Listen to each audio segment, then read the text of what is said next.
The most valuable commodity I know of is information. Wouldn't you agree?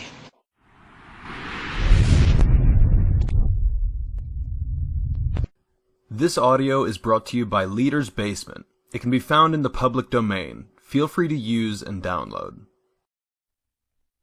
Thought Vibration, or the Law of Attraction in the Thought World, by William Walter Atkinson. Chapter 1. The Law of Attraction in the Thought World.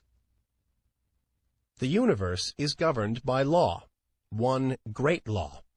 Its manifestations are multiform, but viewed from the ultimate, there is but one law. We are familiar with some of its manifestations, but are almost totally ignorant of certain others.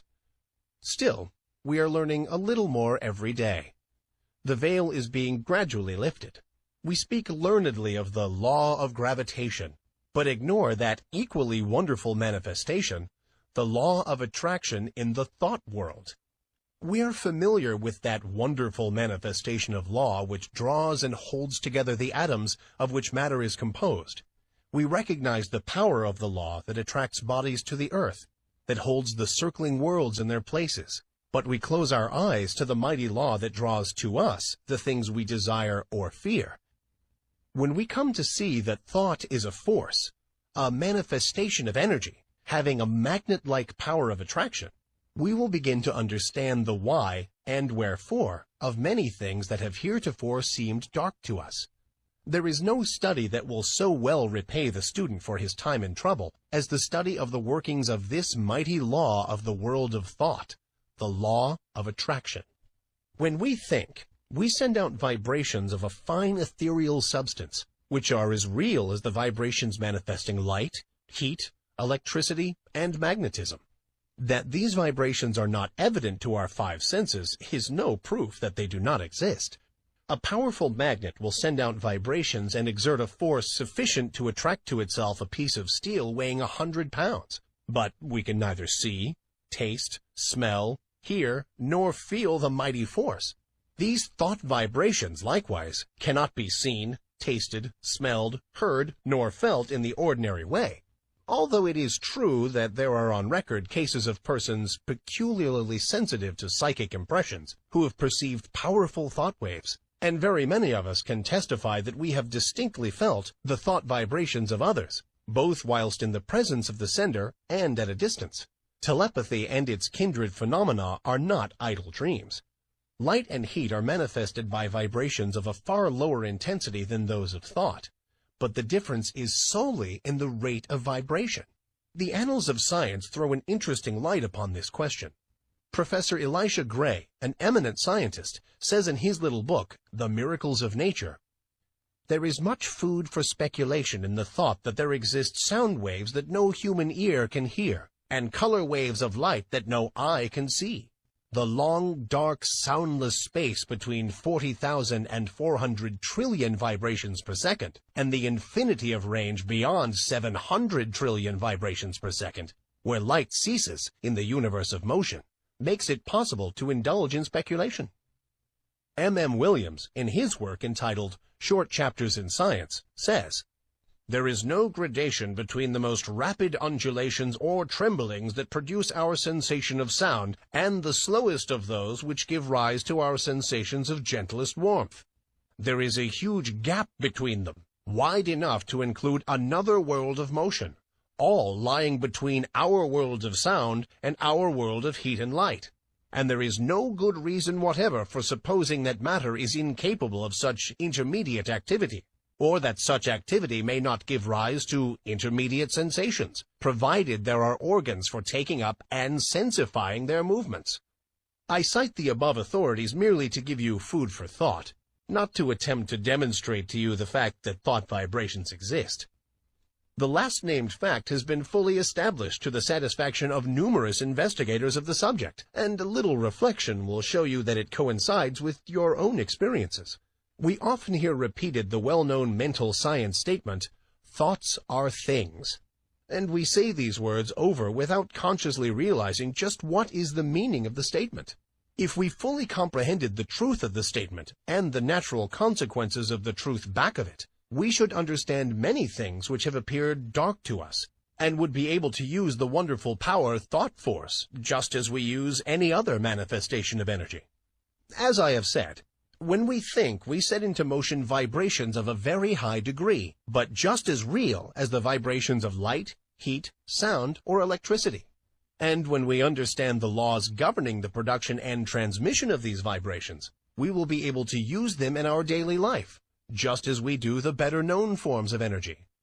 That we cannot see, hear, weigh, or measure these vibrations is no proof that they do not exist. There exist waves of sound which no human ear can hear, although some of these are undoubtedly registered by the ear of some of the insects, and others are caught by delicate scientific instruments invented by man.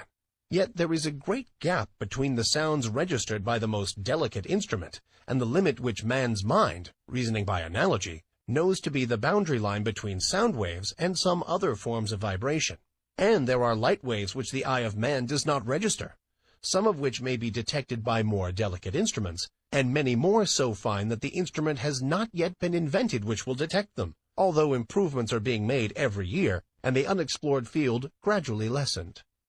As new instruments are invented, new vibrations are registered by them, and yet the vibrations were just as real before the invention of the instrument as afterward. Supposing that we had no instruments to register magnetism, one might be justified in denying the existence of that mighty force, because it could not be tasted, felt, smelt, heard, seen, weighted, or measured. And yet, the mighty magnet would still send out waves of force sufficient to draw to it pieces of steel weighing hundreds of pounds. Each form of vibration requires its own form of instrument for registration. At present, the human brain seems to be the only instrument capable of registering thought waves, although occultists say that in this century, scientists will invent apparatus sufficiently delicate to catch and register such impressions. And from present indications, it looks as if the invention named might be expected at any time. The demand exists and undoubtedly will be soon supplied. But to those who have experimented along the lines of practical telepathy, no further proof is required than the results of their own experiments. We are sending out thoughts of greater or less intensity all the time, and we are reaping the results of such thoughts. Not only do our thought waves influence ourselves and others, but they have a drawing power. They attract to us the thoughts of others, things, circumstances, people, luck, in accord with the character of the thought uppermost in our minds. Thoughts of love will attract to us the love of others, circumstances and surroundings in accord with the thought, people who are of like thought. Thoughts of anger, hate, envy, malice, and jealousy will draw to us the foul brood of kindred thoughts emanating from the minds of others, circumstances in which we will be called upon to manifest these vile thoughts and will receive them in turn from others, people who will manifest in harmony, and so on. A strong thought, or a thought long continued, will make us the center of attraction for the corresponding thought waves of others. Like attracts like in the thought world. As ye sow, so shall ye reap. Birds of a feather flock together in the thought world. Curses, like chickens, come home to roost, and bringing their friends with them. The man or woman who is filled with love sees love on all sides and attracts the love of others. The man with hate in his heart gets all the hate he can stand. The man who thinks fight generally runs up against all the fight he wants before he gets through. And so it goes. Each gets what he calls for over the wireless telegraphy of the mind. The man who rises in the morning feeling grumpy usually manages to have the whole family in the same mood before the breakfast is over. The nagging woman generally finds enough to gratify her nagging propensity during the day. This matter of thought attraction is a serious one. When you stop to think of it, you will see that a man really makes his own surroundings, although he blames others for it. I have known people who understand this law to hold a positive, calm thought and be absolutely unaffected by the inharmony surrounding them. They were like the vessel from which the oil had been poured on the troubled waters. They rested safely and calmly, whilst the tempest raged around them. One is not at the mercy of the fitful storms of thought after he has learned the workings of the law. We have passed through the age of physical force onto the age of intellectual supremacy, and are now entering a new and almost unknown field, that of psychic power. This field of energy has its established laws, as well as have the others, and we should acquaint ourselves with them, or we will be crowded to the wall, as are the ignorant on the plains of effort. I will endeavor to make plain to you the great underlying principles of this new field of energy which is opening up before us, that you may be able to make use of this great power and apply it for legitimate and worthy purposes, just as men are using steam, electricity, and other forms of energy today.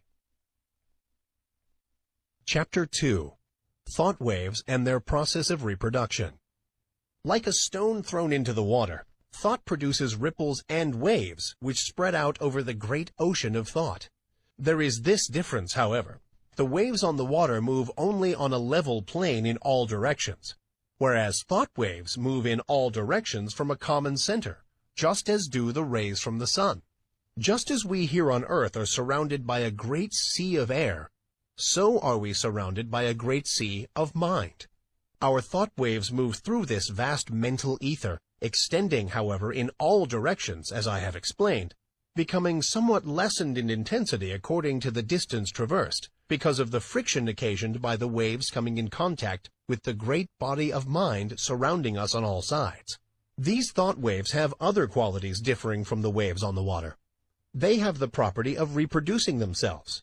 In this respect, they resemble sound waves rather than waves upon the water. Just as a note of the violin will cause the thin glass to vibrate and sing, so will a strong thought tend to awaken similar vibrations in minds attuned to receive it. Many of the stray thoughts which come to us are but reflections or answering vibrations to some strong thought set out by another. But unless our minds are attuned to receive it, the thought will not likely affect us. If we are thinking high and great thoughts, our minds acquire a certain keynote corresponding to the character of the thoughts we have been thinking, and, this keynote once established, will be apt to catch the vibrations of other minds keyed to the same thought. On the other hand, let us get into the habit of thinking thoughts of an opposite character, and we will soon be echoing the low order of thought emanating from the minds of the thousands thinking along the same lines. We are largely what we have thought ourselves into being, the balance being represented by the character of the suggestions and thoughts of others, which have reached us either directly by verbal suggestions or telepathically by means of such thought waves.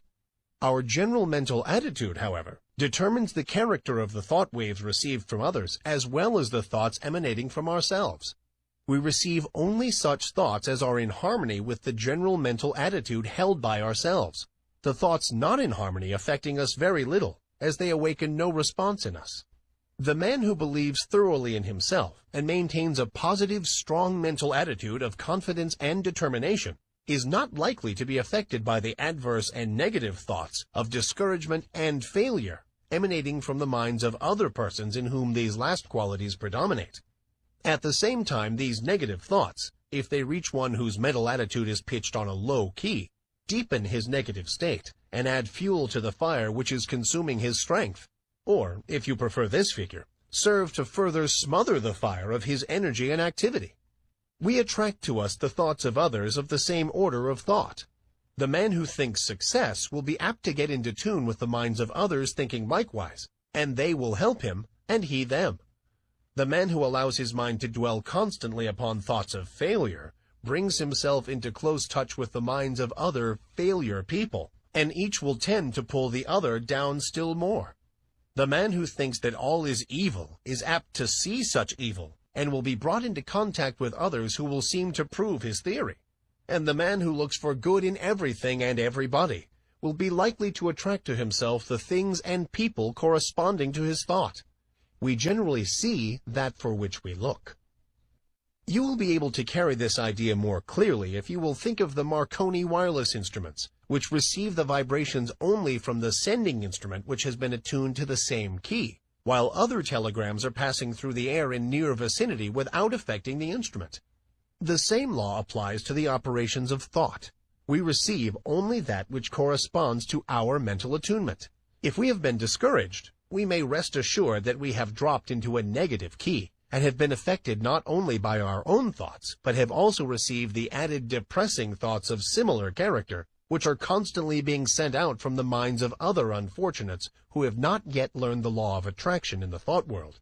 And if we occasionally rise to heights of enthusiasm and energy, how quickly we feel the inflow of the courageous, daring, energetic, positive thoughts being sent out by the live men and women of the world. We recognize this without much trouble when we come in personal contact with people and feel their vibrations, depressing or invigorating as the case may be. But the same law operates when we are not in their presence, although less strongly. The mind has many degrees of pitch, ranging from the highest positive note to the lowest negative note, with many notes in between, varying in pitch according to their respective distance from the positive or negative extreme. When your mind is operating along positive lines, you feel strong, buoyant, bright, cheerful, happy, confident, and courageous, and are enabled to do your work well, to carry out your intentions, and progress on your roads to success.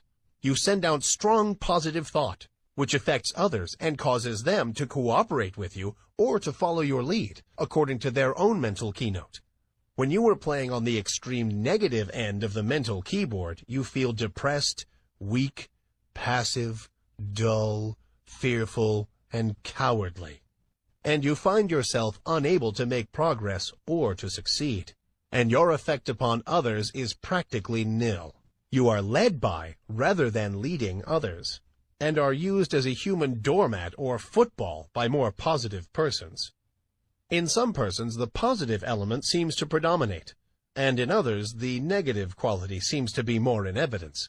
There are, of course, widely varying degrees of positiveness and negativeness, and B may be negative to A while positive to C.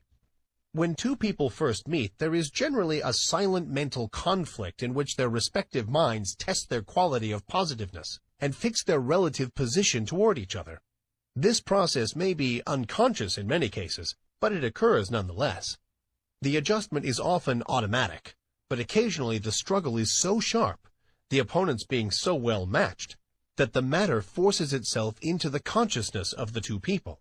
Sometimes both parties are so much alike in their degree of positiveness that they fail to come to terms mentally. They never really are able to get along with each other, and they are either mutually repelled and separate, or else stay together amid constant broils and wrangling. We are positive or negative to everyone with whom we have relations. We may be positive to our children, our employees and dependents, but we are at the same time negative to others to whom we occupy inferior positions, or whom we have allowed to assert themselves over us. Of course, something may occur and we will suddenly become more positive than the man or woman to whom we have heretofore been negative. We frequently see cases of this kind, and as the knowledge of these mental laws becomes more general, we will see many more instances of persons asserting themselves and making use of their newfound power. But remember, you possess the power to raise the keynote of your mind to a positive pitch by an effort of the will. And, of course, it is equally true that you may allow yourself to drop into a low negative note by carelessness or a weak will. There are more people on the negative plane of thought than on the positive plane, and consequently, there are more negative thought vibrations in operation in our mental atmosphere. But, happily for us, this is counterbalanced by the fact that a positive thought is infinitely more powerful than a negative one. And if by force of will we raise ourselves to a higher mental key, we can shut out the depressing thoughts and may take up the vibrations corresponding with our changed mental attitude. This is one of the secrets of the affirmations and autosuggestions used by the several schools of mental science and other new thought cults. There is no particular merit in affirmations of themselves, but they serve a twofold purpose. 1. They tend to establish new mental attitudes within us and act wonderfully in the direction of character building, the science of making ourselves over. 2. They tend to raise the mental keynote, so that we may get the benefit of the positive thought waves of others on the same plane of thought. Whether or not we believe in them, we are constantly making affirmations. The man who asserts that he can and will do a thing, and asserts it earnestly, develops in himself the qualities conducive to the well-doing of that thing, and at the same time places his mind in the proper key to receive all the thought waves likely to help him in the doing. If, on the other hand, one says and feels that he is going to fail, he will choke and smother the thoughts coming from his own subconscious mentality, which are intended to help him, and at the same time will place himself in tune with the failure thought of the world. And there is plenty of the latter kind of thought around, I can tell you. Do not allow yourselves to be affected by the adverse and negative thoughts of those around you. Rise to the upper chambers of your mental dwelling and key yourself up to a strong pitch, away above the vibrations on the lower planes of thought. Then you will not only be immune to their negative vibrations, but will be in touch with the great body of strong positive thought coming from those of your own plane of development. My aim will be to direct and train you in the proper use of thought and will, that you may have yourself well in hand and may be able to strike the positive key at any moment you may feel it necessary. It is not necessary to strike the extreme note on all occasions. The better plan is to keep yourself in a comfortable key, without much strain, and to have the means at command whereby you can raise the pitch at once when occasion demands. By this knowledge, you will not be at the mercy of the old automatic action of the mind, but may have it well under your own control. Development of the will is very much like the development of a muscle, a matter of practice and gradual improvement. At first it is apt to be tiresome, but at each trial one grows stronger until the new strength becomes real and permanent. Many of us have made ourselves positive under sudden calls or emergencies. We are in the habit of bracing up when occasion demands. But by intelligent practice you will be so much strengthened that your habitual state will be equal to your bracing up stage now.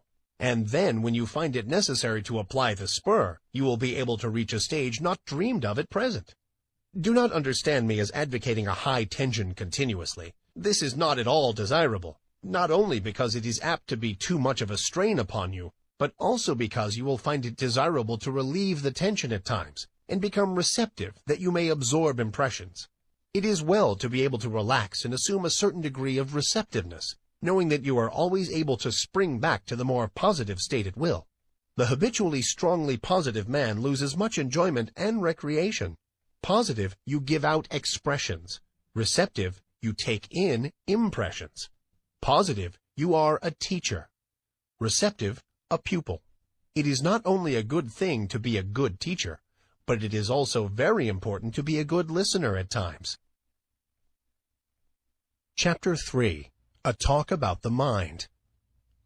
Man has but one mind, but he has many mental faculties, each faculty being capable of functioning along two different lines of mental effort.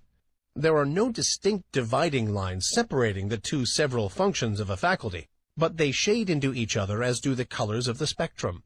An active effort of any faculty of the mind is the result of a direct impulse imparted at the time of the effort. A passive effort of any faculty of the mind is the result of either a preceding active effort of the same mind, an active effort of another along the lines of suggestion, thought vibrations from the mind of another, thought impulses from an ancestor transmitted by the laws of heredity, including impulses transmitted from generation to generation from the time of the original vibratory impulse imparted by the primal cause, which impulses gradually unfold and unsheath when the proper state of evolutionary development is reached. The active effort is newborn, fresh from the mint, whilst the passive effort is of less recent creation, and, in fact, is often the result of vibratory impulses imparted in ages long past. The active effort makes its own way, brushing aside the impeding vines and kicking from its path the obstructing stones. The passive effort travels along the beaten path. A thought impulse, or motion impulse, originally caused by an active effort of faculty, may become, by continued repetition, or habit, strictly automatic, the impulse given it by the repeated active effort developing a strong momentum, which carries it on, along passive lines, until stopped by another active effort, or its direction changed by the same cause. On the other hand, thought impulses or motion impulses continued along passive lines may be terminated or corrected by an active effort. The active function creates, changes, or destroys. The passive function carries on the work given it by the active function and obeys orders and suggestions. The active function produces the thought habit or motion habit and imparts to it the vibrations which carry it on along the passive lines thereafter. The active function also has the power to send forth vibrations which neutralize the momentum of the thought habit or motion habit. It also is able to launch a new thought habit or motion habit with stronger vibrations, which overcomes and absorbs the first thought or motion and substitutes the new one. All thought impulses or motion impulses, once started on their errands, continue to vibrate along passive lines until corrected or terminated by subsequent impulses imparted by the active function or other controlling power. The continuance of the original impulse adds momentum and force to it and renders its correction or termination more difficult. This explains that which is called the force of habit. I think that this will be readily understood by those who have struggled to overcome a habit which has been easily acquired. The law applies to good habits as well as bad. The moral is obvious. Several of the faculties of the mind often combine to produce a single manifestation. A task to be performed may call for the combined exercise of several faculties, some of which may manifest by active effort and others by passive effort. The meeting of new conditions, new problems, calls for the exercise of active effort, whilst a familiar problem or task can be easily handled by the passive effort without the assistance of his more enterprising brother. There is in nature an instinctive tendency of living organisms to perform certain actions, the tendency of an organized body to seek that which satisfies the wants of its organism. This tendency is sometimes called appetency. It is really a passive mental impulse, originating with the impetus imparted by the primal cause, and transmitted along the lines of evolutionary development, gaining strength and power as it progresses. The impulse of the primal cause is assisted by the powerful upward attraction exerted by the Absolute. In plant life, this tendency is plainly discernible, ranging from the lesser exhibitions in the lower types to the greater in the higher types. It is that which is generally spoken of as the life force in plants.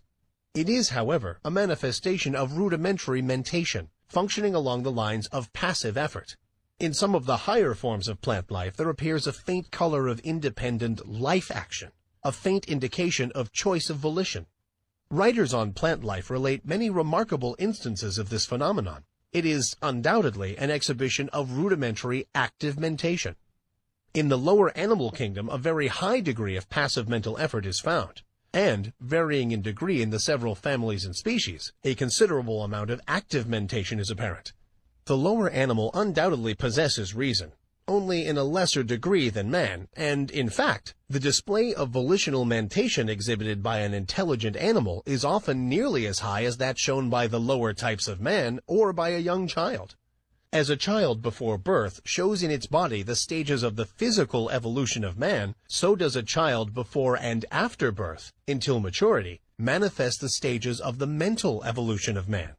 Man, the highest type of life yet produced, at least upon this planet, shows the highest form of passive mentation, and also a much higher development of active mentation than is seen in the lower animals. And yet the degrees of that power vary widely among the different races of men. Even among men of our race, the different degrees of active mentation are plainly noticeable, these degrees not depending by any means upon the amount of culture, social position, or educational advantages possessed by the individual. Mental culture and mental development are two very different things. You have but to look around you to see the different stages of the development of active mentation in man. The reasoning of many men is scarcely more than passive mentation, exhibiting but little of the qualities of volitional thought. They prefer to let other men think for them. Active mentation tires them, and they find the instinctive, automatic, passive mental process much easier. Their minds work along the lines of least resistance. They are but little more than human sheep. Among the lower animals and the lower types of men, active mentation is largely confined to the grosser faculties, the more material plane. The higher mental faculties working along the instinctive automatic lines of the passive function. As the lower forms of life progressed in the evolutionary scale, they developed new faculties which were latent within them. These faculties always manifested in the form of rudimentary passive functioning, and afterwards worked up through higher passive forms until the active functions were brought into play. The evolutionary process still continues, the invariable tendency being toward the goal of highly developed active mentation. This evolutionary process is caused by the vibratory impulse imparted by the primal cause, aided by the uplifting attraction of the Absolute. This law of evolution is still in progress, and man is beginning to develop new powers of mind which, of course, are first manifesting themselves along the lines of passive effort. Some men have developed these new faculties to a considerable degree, and it is possible that before long, man will be able to exercise them along the line of their active functions. In fact, this power has already been attained by a few. This is the secret of the Oriental occultists and some of their Occidental brethren. The amenability of the mind to the will can be increased by properly directed practice. That which we are in the habit of referring to as the strengthening of the will is in reality the training of the mind to recognize and absorb the power within. The will is strong enough. It does not need strengthening. But the mind needs to be trained to receive and act upon the suggestions of the will. The will is the outward manifestation of the I am. The will current is flowing in full strength along the spiritual wires, but you must learn how to raise the trolley pole to touch it before the mental car will move. This is a somewhat different idea from that which you have been in the habit of receiving from writers on the subject of willpower, but it is correct, as you will demonstrate to your own satisfaction if you will follow up the subject by experiments along the proper lines. The attraction of the Absolute is drawing man upward, and the vibratory force of the primal impulse has not yet exhausted itself. The time of evolutionary development has come when man can help himself. The man who understands the law can accomplish wonders by means of the development of the powers of the mind, whilst the man who turns his back upon the truth will suffer from his lack of knowledge of the law. He who understands the laws of his mental being develops his latent powers and uses them intelligently. He does not despise his passive mental functions, but makes good use of them also, charges them with the duties for which they are best fitted, and is able to obtain wonderful results from their work, having mastered them and trained them to do the bidding of the higher self. When they fail to do their work properly, he regulates them, and his knowledge prevents him from meddling with them unintelligently, and thereby doing himself harm. He develops the faculties and powers latent within him and learns how to manifest them along the line of active mentation as well as passive. He knows that the real man within him is the master to whom both active and passive functions are but tools. He has banished fear and enjoys freedom. He has found himself. He has learned the secret of the I am. Chapter 4. Mind Building. Man can build up his mind and make it what he wills. In fact, we are mind-building every hour of our lives, either consciously or unconsciously. The majority of us are doing the work unconsciously, but those who have seen a little below the surface of things have taken the matter in hand and have become conscious creators of their own mentality. They are no longer subject to the suggestions and influences of others, but have become masters of themselves. They assert the I and compel obedience from the subordinate mental faculties.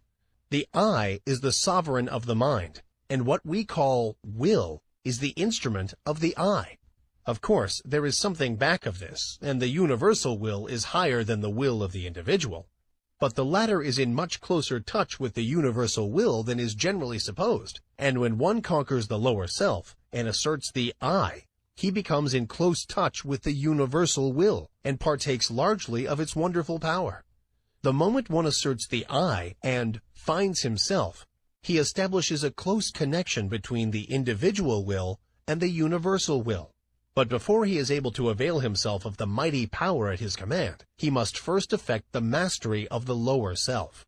Think of the absurdity of man claiming to manifest powers when he is the slave of the lower parts of his mental being, which should be subordinate. Think of a man being the slave of his moods, passions, animal appetites, and lower faculties, and at the same time trying to claim the benefits of the will. Now, I am not preaching asceticism, which seems to me to be a confession of weakness.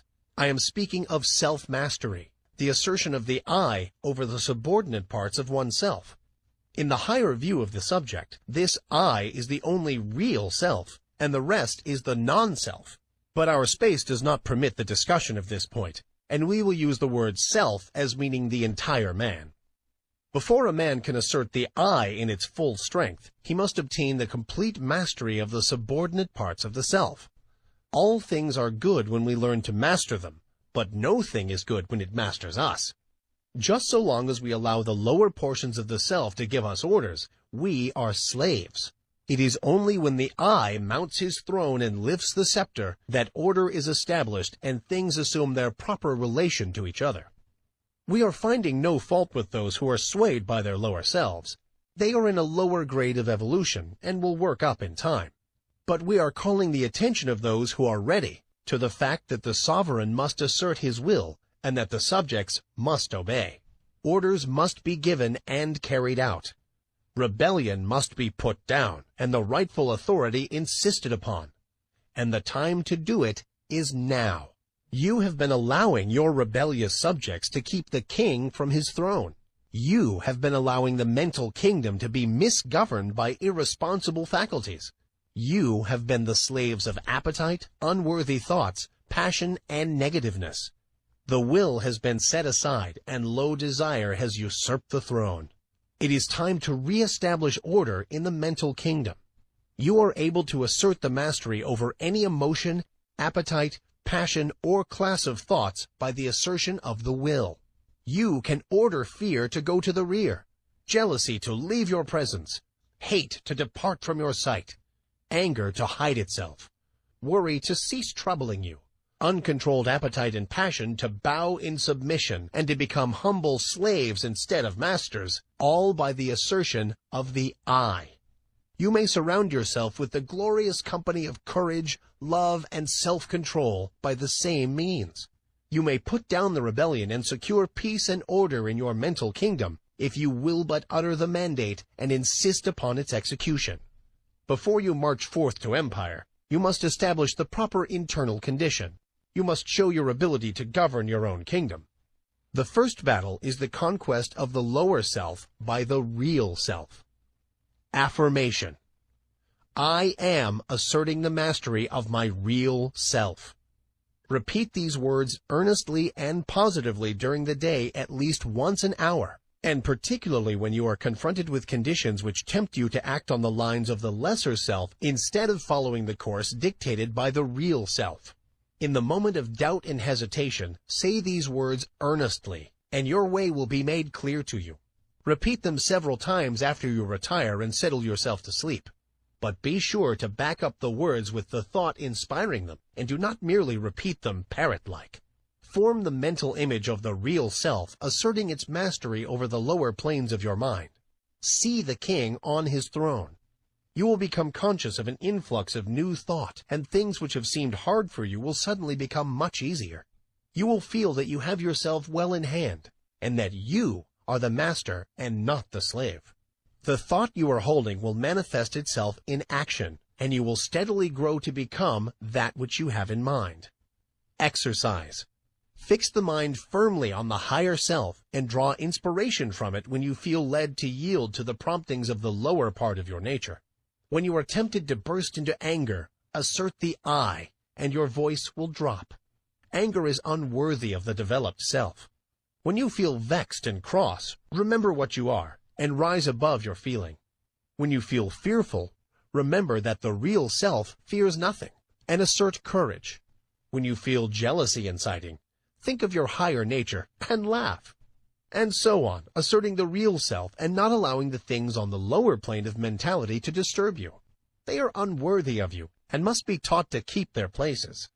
Do not allow these things to master you. They should be your subjects, not your masters. You must get away from this plane, and the only way to do so is to cut loose from these phases of thought which have been running things to suit themselves. You may have trouble at the start, but keep at it, and you will have that satisfaction which comes only from conquering the lower parts of our nature. You have been a slave long enough. Now is the time to free yourselves. If you will follow these exercises faithfully, you will be a different being by the end of the year, and will look back with a pitying smile to your former condition. But it takes work. This is not child's play, but a task for earnest men and women. Will you make the effort? Chapter 5. The Secret of the Will. While psychologists may differ in their theories regarding the nature of the will, none deny its existence nor question its power. All persons recognize the power of strong will. All see how it may be used to overcome the greatest obstacles. But few realize that the will may be developed and strengthened by intelligent practice. They feel that they could accomplish wonders if they had a strong will, but instead of attempting to develop it, they content themselves with vain regrets. They sigh, but do nothing. Those who have investigated the subject closely know that willpower, with all its latent possibilities and mighty powers, may be developed, disciplined, controlled, and directed, just as may be any other of nature's forces. It does not matter what theory you may entertain about the nature of the will, you will obtain the results if you practice intelligently. Personally, I have a somewhat odd theory about the will. I believe that every man has potentially a strong will, and that all he has to do is train his mind to make use of it. I think that in the higher regions of the mind of every man is a great store of willpower awaiting his use. The will current is running along the psychic wires, and all that is necessary to do is to raise the mental trolley pole and bring down the power for your use. And the supply is unlimited, for your little storage battery is connected with the great powerhouse of the universal willpower, and the power is inexhaustible. Your will does not need training, but your mind does. The mind is the instrument, and the supply of willpower is proportionate to the fineness of the instrument through which it manifests. But you needn't accept this theory if you don't like. This lesson will fit your theory as well as mine. He who has developed his mind so that it will allow the willpower to manifest through it has opened up wonderful possibilities for himself. Not only has he found a great power at his command, but he is able to bring into play and use faculties, talents, and abilities of whose existence he has not dreamed. This secret of the will is the magic key which opens all doors. The late Donald G. Mitchell once wrote, "Resolve is what makes a man manifest. Not puny resolve, but crude determination. Not errant purpose, but that strong and indefatigable will which treads down difficulties and danger, as a boy treads down the heaving frostlands of winter, which kindles his eye and brain with a proud pulse beat towards the unattainable. Will makes men giants." Many of us feel that if we would but exert our will, we might accomplish wonders. But somehow we do not seem to want to take the trouble. At any rate, we do not get to the actual willing point. We put it off from time to time and talk vaguely of someday, but that someday never comes. We instinctively feel the power of the will, but we haven't enough energy to exercise it, and so drift along with the tide, unless perhaps some friendly difficulty arises, some helpful obstacle appears in our path, or some kindly pain stirs us into action, in either of which cases we are compelled to assert our will and thus begin to accomplish something. The trouble with us is that we do not want to do the thing enough to make us exert our willpower. We don't want to hard enough. We are mentally lazy and of weak desire. If you do not like the word desire, substitute for it the word aspiration. Some people call the lower impulses desires, and the higher aspirations. It's all a matter of words. Take your choice. That is the trouble. Let a man be in danger of losing his life. Let a woman be in danger of losing a great love, and you will witness a startling exhibition of willpower from an unexpected source. Let a woman's child be threatened with danger, and she will manifest a degree of courage and will that sweeps all before it. And yet the same woman will quail before a domineering husband, and will lack the will to perform a simple task. A boy will do all sorts of work if he but considers it play, and yet he can scarcely force himself to cut a little firewood. Strong will follows strong desire. If you really want to do a thing very much, you can usually develop the willpower to accomplish it. The trouble is that you have not really wanted to do these things, and yet you blame your will. You say that you do want to do it, but if you stop to think, you will see that you really want to do something else more than the thing in question. You are not willing to pay the price of attainment. Stop a moment and analyze this statement and apply it to your own case. You are mentally lazy. That's the trouble. Don't talk to me about not having enough will.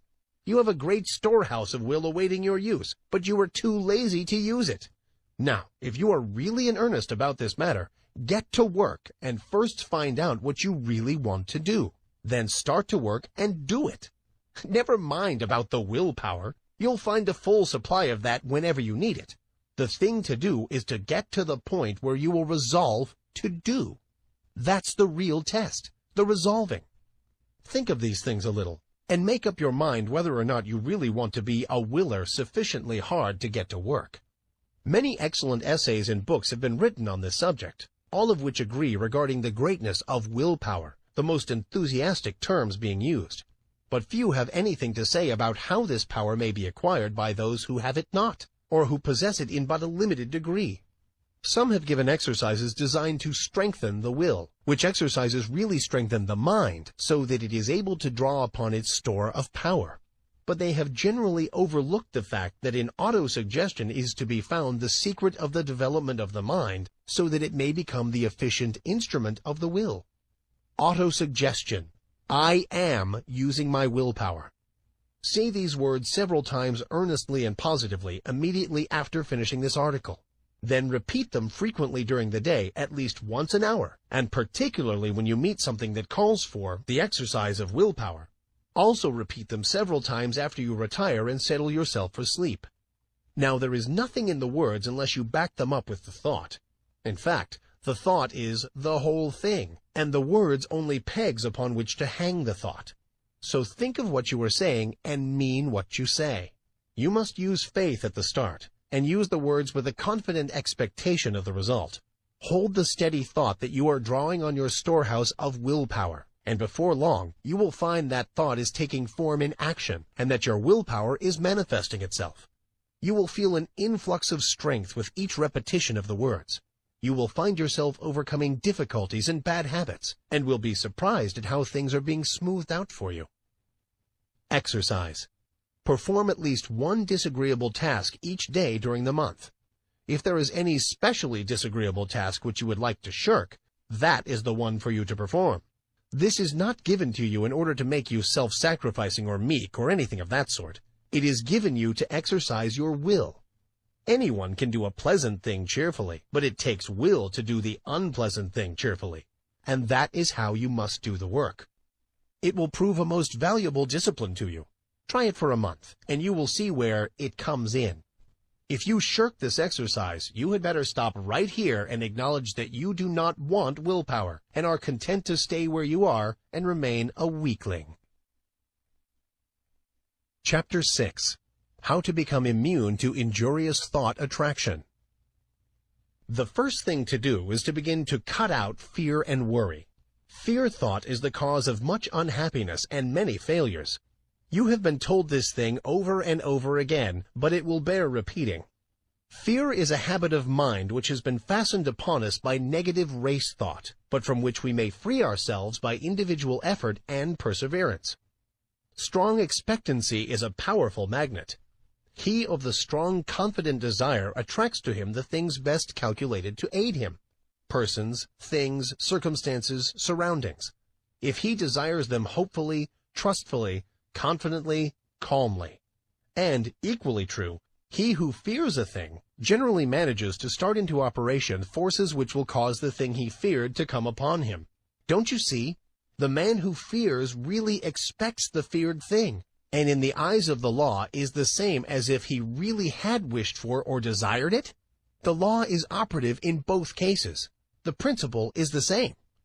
The best way to overcome the habit of fear is to assume the mental attitude of courage, just as the best way to get rid of darkness is to let in the light. It is a waste of time to fight a negative thought habit by recognizing its force and trying to deny it out of existence by mighty efforts.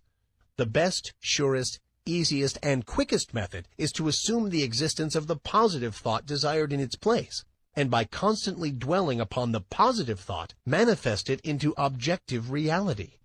Therefore, instead of repeating, "I'm not afraid," say boldly, "I am full of courage. I am courageous."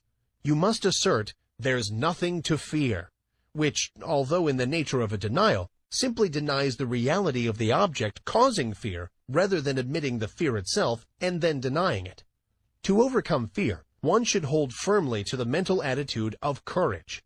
He should think courage, say courage, act courage. He should keep the mental picture of courage before him all the time, until it becomes his normal mental attitude. Hold the ideal firmly before you, and you will gradually grow to its attainment. The ideal will become manifest. Let the word courage sink deeply into your mind, and then hold it firmly there until the mind fastens it in place. Think of yourself as being courageous. See yourself as acting with courage in trying situations. Realize that there is nothing to fear, that worry and fear never helped anyone and never will. Realize that fear paralyzes effort, and that courage promotes activity. The confident, fearless, expectant, I can and I will man is a mighty magnet. He attracts to himself just what is needed for his success. Things seem to come his way, and people say he is lucky. Nonsense! Luck has nothing to do with it. It's all in the mental attitude. And the mental attitude of the I can't or the I'm afraid man also determines his measure of success. There's no mystery whatsoever about it. You have but to look about you to realize the truth of what I have said. Did you ever know a successful man who did not have the I can and I will thought strong within him? Why, he will walk all around the I can't man, who has perhaps even more ability. The first mental attitude brought to the surface latent qualities, as well as attracted help from outside, whilst the second mental attitude not only attracted I can't people and things, but also kept the man's own powers from manifesting themselves. I have demonstrated the correctness of these views, and so have many others, and the number of people who know these things is growing every day. Don't waste your thought force, but use it to advantage. Stop attracting to yourself failure, unhappiness, inharmony, sorrow. Begin now and send out a current of bright, positive, happy thought. Let your prevailing thought be, I can and I will. Think, I can and I will. Dream, I can and I will. Say, I can and I will. And act, I can and I will. Live on the I can and I will plane, and before you are aware of it, you will feel the new vibrations manifesting themselves in action, will see them bring results, will be conscious of the new point of view, will realize that your own is coming to you. You will feel better, act better, see better, be better in every way after you join the I can and I will brigade. Fear is the parent of worry, hate, jealousy, malice, anger, discontent, failure, and all the rest. The man who rids himself of fear will find that the rest of the brood have disappeared. The only way to be free is to get rid of fear. Tear it out by the roots. I regard the conquest of fear as the first important step to be taken by those who wish to master the application of thought force. So long as fear masters you, you are in no condition to make progress in the realm of thought, and I must insist that you start to work at once to get rid of this obstruction. You can do it, if you only go about it in earnest. And when you have ridded yourself of the vile thing, life will seem entirely different to you. You will feel happier, freer, stronger, more positive, and will be more successful in every undertaking of life. Start it today. Make up your mind that this intruder must go. Do not compromise matters with him, but insist upon an absolute surrender on his part. You will find the task difficult at first, but each time you oppose him, he will grow weaker, and you will be stronger. Shut off his nourishment. Starve him to death. He cannot live in a thought atmosphere of fearlessness. So, start to fill your mind with good, strong, fearless thoughts. Keep yourself busy thinking fearlessness, and fear will die of his own accord. Fearlessness is positive. Fear is negative, and you may be sure that the positive will prevail. So long as fear is around with his but, if, suppose, I'm afraid, I can't, what if, and all the rest of his cowardly suggestions, you will not be able to use your thought force to the best advantage. Once you get him out of the way, you will have clear sailing, and every inch of thought sail will catch the wind. He is a Jonah. Overboard with him. The whale who swallows him will have my sympathy. I advise that you start in to do some of the things which you feel you could do if you were not afraid to try. Start to work to do these things, affirming courage all the way through, and you will be surprised to see how the changed mental attitude will clear away obstacles from your path, and will make things very much easier than you had anticipated. Exercises of this kind will develop you wonderfully, and you will be much gratified at the result of a little practice along these lines. There are many things before you awaiting accomplishment, which you can master if you will only throw aside the yoke of fear, if you will only refuse to accept the race suggestion, and will boldly assert the I and its power. And the best way to vanquish fear is to assert courage, and to stop thinking of fear. By this plan, you will train the mind into new habits of thought, thus eradicating the old negative thoughts which have been pulling you down and holding you back. Take the word courage with you as your watchword and manifest it in action.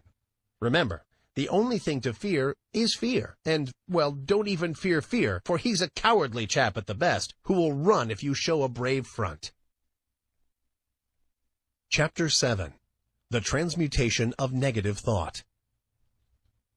Worry is the child of fear. If you kill out fear, worry will die for want of nourishment. This advice is very old, and yet it is always worthy of repetition, for it is a lesson of which we are greatly in need. Some people think that if we kill out fear and worry, we will never be able to accomplish anything. I have read editorials in the great journals in which the writers held that without worry, one can never accomplish any of the great tasks of life, because worry is necessary to stimulate interest and work. This is nonsense, no matter who utters it. Worry never helped one to accomplish anything. On the contrary, it stands in the way of accomplishment and attainment. The motive underlying action and doing things is desire and interest. If one earnestly desires a thing, he naturally becomes very much interested in its accomplishment, and is quick to seize upon anything likely to help him to gain the thing he wants. More than that, his mind starts up a work on the subconscious plane that brings into the field of consciousness many ideas of value and importance. Desire and interest are the causes that result in success. Worry is not desire. It is true that if one's surroundings and environments become intolerable, he is driven in desperation to some efforts that will result in throwing off the undesirable conditions and in the acquiring of those more in harmony with his desire. But this is only another form of desire. The man desires something different from what he has, and when his desire becomes strong enough that his entire interest is given to the task, he makes a mighty effort, and the change is accomplished. But it wasn't worry that caused the effort. Worry would content itself with wringing its hands and moaning, "Woe is me," and wearing its nerves to a frazzle, and accomplishing nothing. Desire acts differently. It grows stronger as the man's conditions become intolerable. And finally, when he feels the hurt so strongly that he can't stand it any longer, he says, "I won't stand this any longer. I will make a change." And lo, then desire springs into action. The man keeps on wanting a change the worst way, which is the best way, and his interest and attention being given to the task of deliverance, he begins to make things move. Worry never accomplished anything. Worry is negative and death-producing. Desire and ambition are positive and life-producing.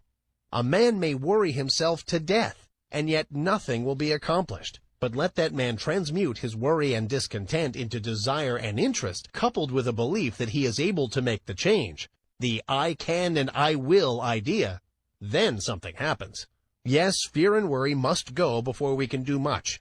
One must proceed to cast out these negative intruders and replace them with confidence and hope. Transmute worry into keen desire. Then you will find that interest is awakened, and you will begin to think things of interest to you.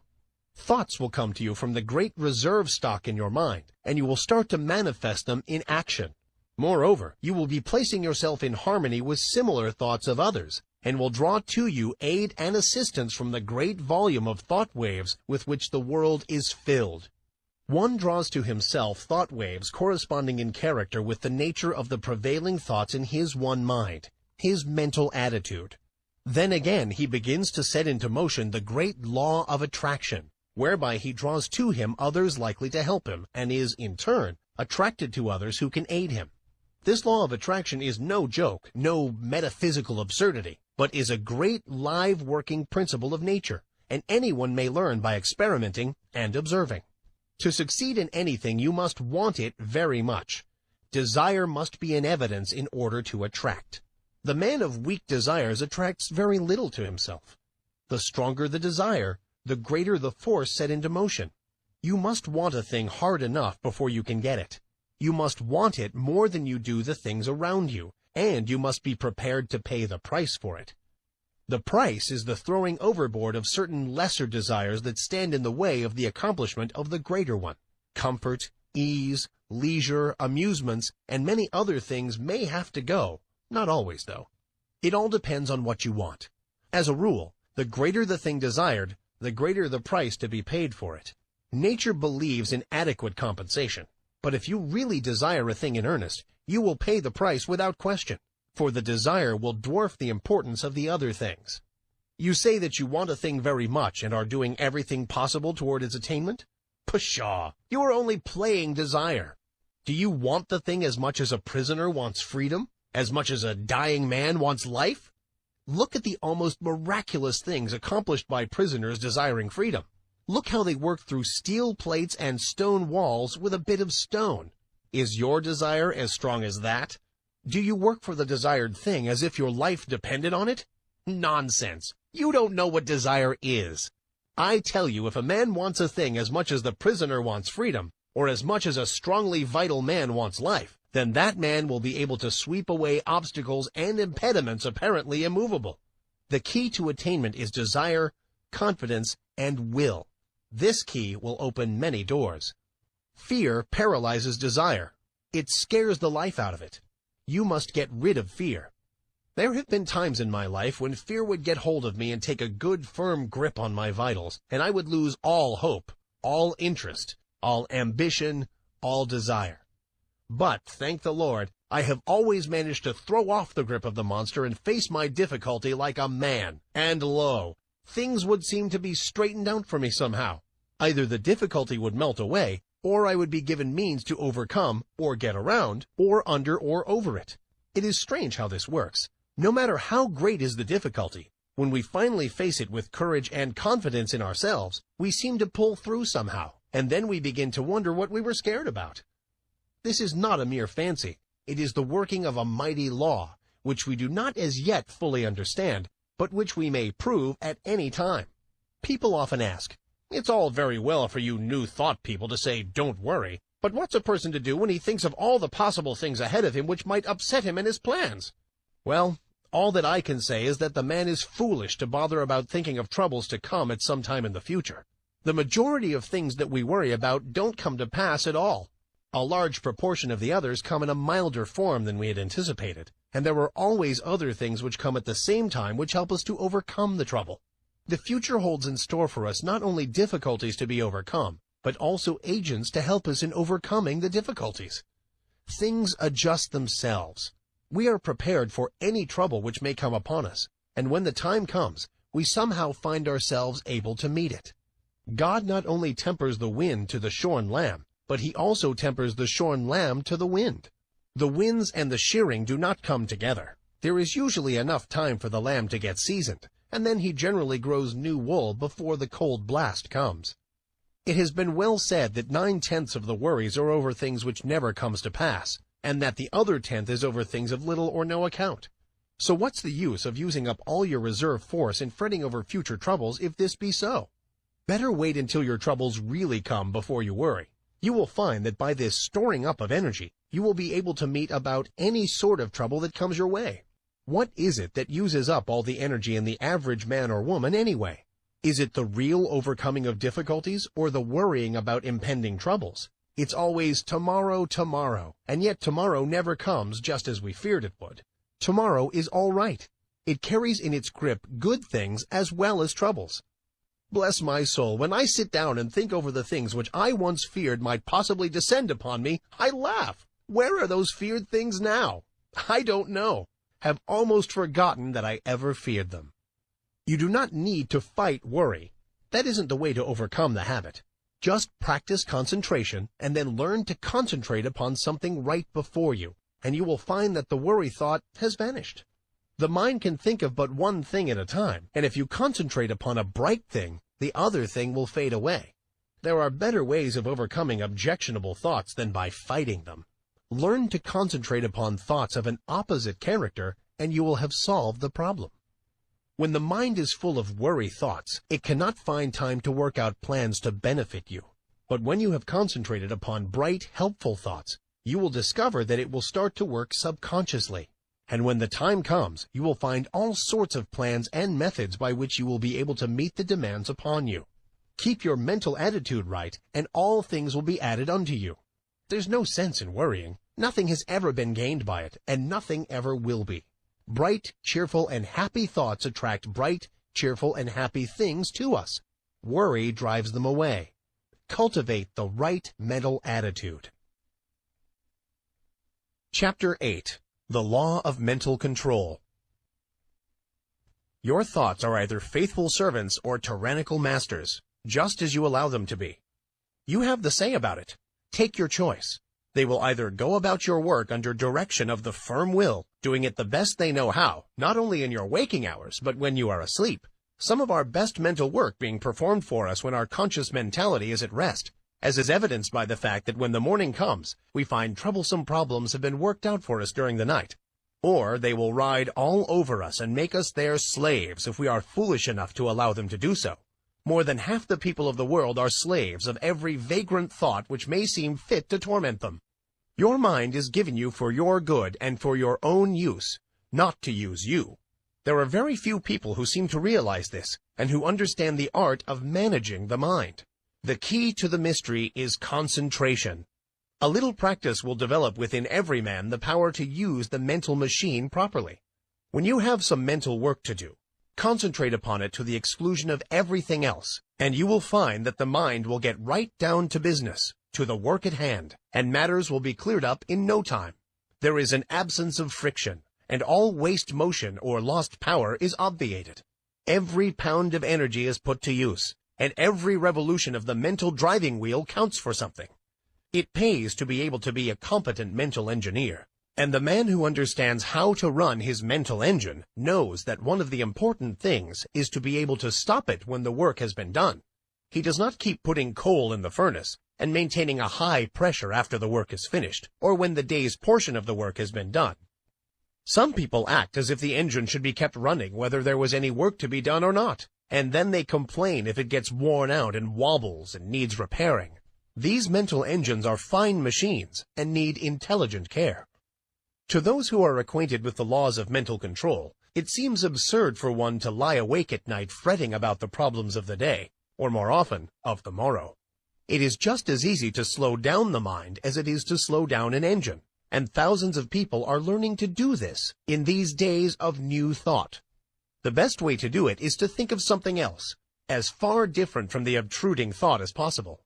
There is no use fighting an objectionable thought with the purpose of downing it. That is a great waste of energy, and the more you keep on saying, "I won't think of this thing," the more it keeps on coming into your mind, for you are holding it there for the purpose of hitting it. Let it go. Don't give it another thought. Fix the mind on something entirely different, and keep the attention there by an effort of the will. A little practice will do much for you in this direction. There is only room for one thing at a time in the focus of attention, so put all your attention upon one thought, and the others will sneak off. Try it for yourself. Chapter 9. Asserting the Life Force.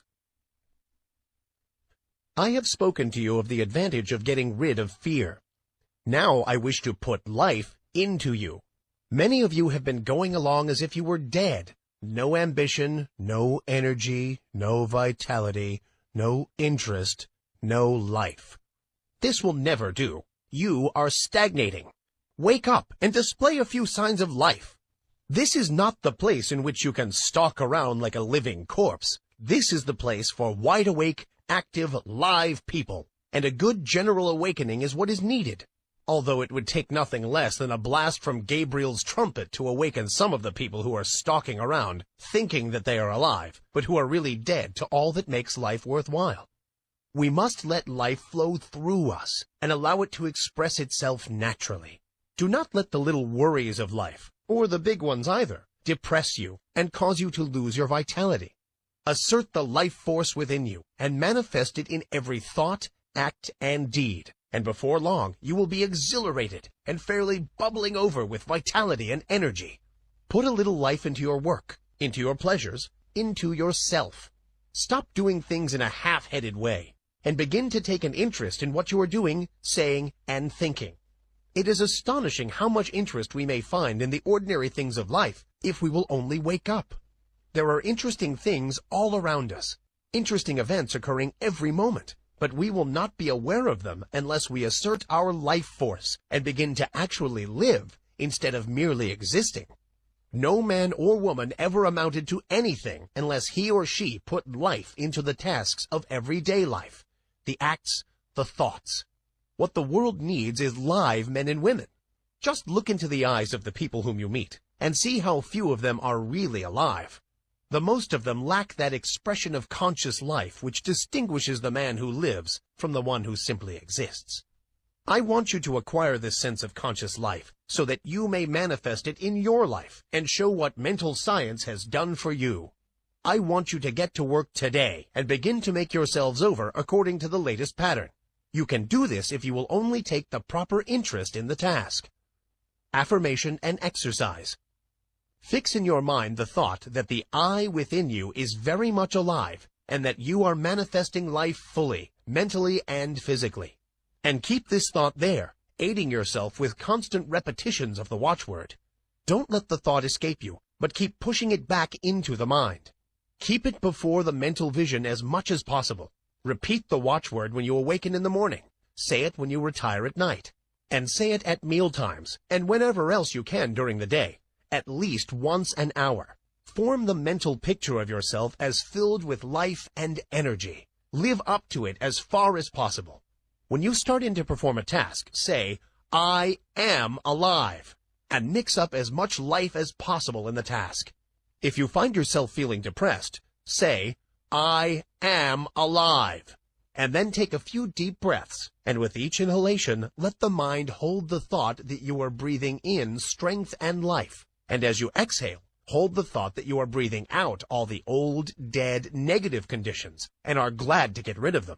Then finish up with an earnest, vigorous affirmation, I am alive, and mean it when you say it too. And let your thoughts take form in action. Don't rest content with merely saying that you are alive, but prove it with your acts. Take an interest in doing things, and don't go around mooning or daydreaming. Get down to business and live. Chapter 10. Training the Habit Mind.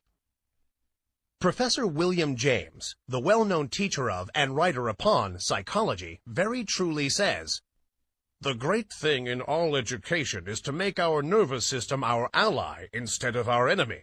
For this we must make automatic and habitual, as early as possible, as many useful actions as we can, and as carefully guard against growing into ways that are likely to be disadvantageous. In the acquisition of a new habit, or the leaving off of an old one, we must take care to launch ourselves with as strong and decided initiative as possible. Never suffer an exception to occur until the new habit is securely rooted in your life. Seize the very first possible opportunity to act on every resolution you make, and on every emotional prompting you may experience, in the direction of the habits you aspire to gain." This advice is along the lines familiar to all students of mental science, but it states the matter more plainly than the majority of us have done. It impresses upon us the importance of passing on to the subconscious mind the proper impulses, so that they will become automatic and second nature. Our subconscious mentality is a great storehouse for all sorts of suggestions from ourselves and others, and, as it is the habit mind, we must be careful to send it the proper material from which it may make habits.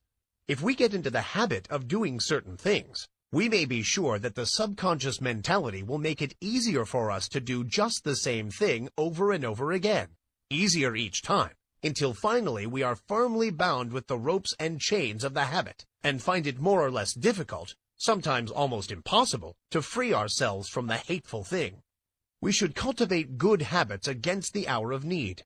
The time will come when we will be required to put forth our best efforts, and it rests with us today whether that hour of need shall find us doing the proper thing automatically and almost without thought, or struggling to do it bound down and hindered with the chains of things opposed to that which we desire at that moment. We must be on guard at all times to prevent the forming of undesirable habits. There may be no special harm in doing a certain thing today, or perhaps again tomorrow, but there may be much harm in setting up the habit of doing that particular thing. If you were confronted with the question, which of these two things should I do? The best answer is, I will do that which I would like to become a habit with me. In forming a new habit, or in breaking an old one, we should throw ourselves into the task with as much enthusiasm as possible in order to gain the most ground before the energy expends itself when it meets with friction from the opposing habits already formed. We should start in by making as strong an impression as possible upon the subconscious mentality. Then we should be constantly on guard against temptations to break the new resolution just this once. This just once idea kills off more good resolutions than any other one cause. The moment you yield just this once, you introduce the thin edge of the wedge that will, in the end, split your resolution into pieces. Equally important is the fact that each time you resist temptation, the stronger does your resolution become.